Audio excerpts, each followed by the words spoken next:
पिछले एपिसोड में आपने देखा कि आहाना रुत को बहुत कुछ सुनाती है, जिससे रुत गुस्से में आहाना को भी सुना देता है। आहाना रूम में जाती है तो रुत उसके बहुत करीब चला जाता है। आहाना को बहुत आकड़ लगता है, जिससे वो रुत को एक जोरदार थप्पड़ जड़ देती है। घर कॉल पर अपने बाबा से बोलती है, वो घर आ रही है। कहानी आगे सुनते हैं। रुत गुस्से और पछतावे से भर गया होता है। टोनी काका से बोलता है, कहीं उस मुन्ना ने तो उसे किडनैप करा लिया दोबारा। जब आहाना अपने घर से शादी वाले दिन भागी थी, उसको 2 लड़कों ने किडनैप कर लिया था कार में।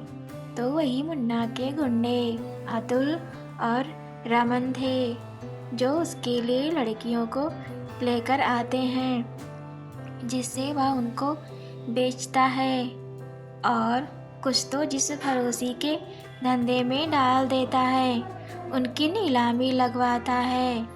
उन सभी लड़कियों को देश विदेश सप्लाई करता है। रुत मुन्ना के पास जाता है। मुन्ना के हाथ और पैर बांध के टोनी काका रखे होते हैं। रुत मुन्ना के सामने चेयर लगाकर स्टाइल में बैठकर मुन्ना के बाल पकड़ के खींचता है। गुस्से में आंखें लाल करके बोलता है, वो लड़की कहाँ जिसको तुमने उस दिन उठवाया था?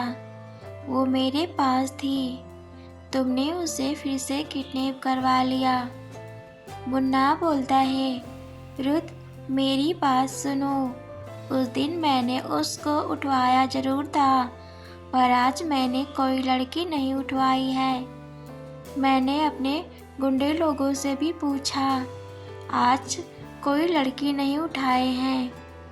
रुत गन निकाल कर मुन्ना के मुंह में डाल देता है और बोलता है, अगर उसे किसी ने हाथ भी लगाया तो उसका आखिरी दिन होगा। फिर उसे गोली मार देता है। बोलता है, रुत काका, इसकी लाश को बीच समंदर में फेंक दो। टोनी काका ऐसा ही करते हैं। रुत हर एक जाने माने गुंडे को पकड़ता है और पूछता है, सब यही बोलते हैं, मैंने कुछ नहीं किया, उसे मैं नहीं जानता हूँ। रुत बोलता है, टोनी काका, बस स्टॉप और रेलवे हर जगह अपने आदमी लगा दो, मुझे वो लड़की आज की आज चाहिए। उधर आहाना बस में मास्क लगाकर बैठ गई होती है अपने गांव के लिए। आहाना सोचती है, अच्छा हुआ उस खड़ूस बदतमीज से छुटकारा मिल गया। उसकी हिम्मत तो देखो, उसने मुझे हैरेस किया। आज तक मुझे किसी ने हाथ नहीं लगाया और इसने तो सारी हदें पार कर दी। सुबह से दोपहर, फिर शाम हो गई। आहाना अपने गांव पहुंची। 6 बज गए थे। सबके घर में लाइट चल चुकी थी। सोच रही थी, अब तो माँ काम करके घर वापस आ गई होंगी। आहाना देखती है, गांव में कोई भी नहीं दिख रहा होता है, तो सोचती है, आखिर सब कहाँ गए। उसके कदम घर की ओर बढ़ते गए। जैसे वो अपने घर पहुंची तो देखती है, उसके घर के आसपास गांव के सभी लोग इकट्ठा हुए होते हैं। आहाना दुपट्टे से मुंह छिपाकर लोगों के बीच लोगों को हटाते हुए चलती है।